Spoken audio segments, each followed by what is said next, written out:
in this video, I talk about how when I don't perform at my best, what I do to get past that.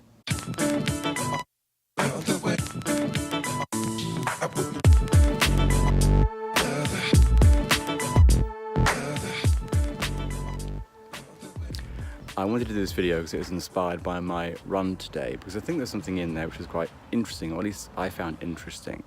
So today I've run and today I ran and have been running a fair bit this week actually. What was interesting about my runs are two things. One is that they are a lot slower than they've ever been before, and they're a lot shorter distances than they've ever been before. But just put into context for a moment is that I've run marathons in the past, and half marathons and 10k races, so I know my pace is faster than what I've been doing recently. And I was reflecting, thinking, well, why am I running?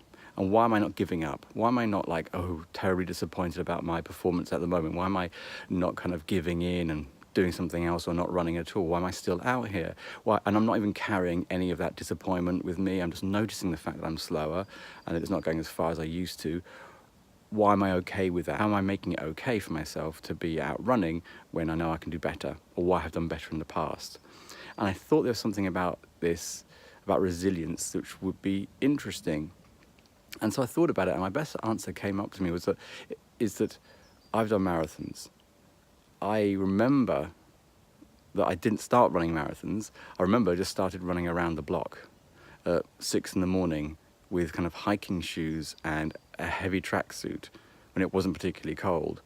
I remember starting when I had very little equipment, like good running shoes. I remember starting running with the wrong clothes and getting awful times. I can't remember what I was doing, something in the region of like 8 or 9 minute kilometers, something like that. And I remember all those steps that took me through to training, getting working, having a goal of a marathon, and getting to the point where I was doing some really good times and getting some really, some personal best times.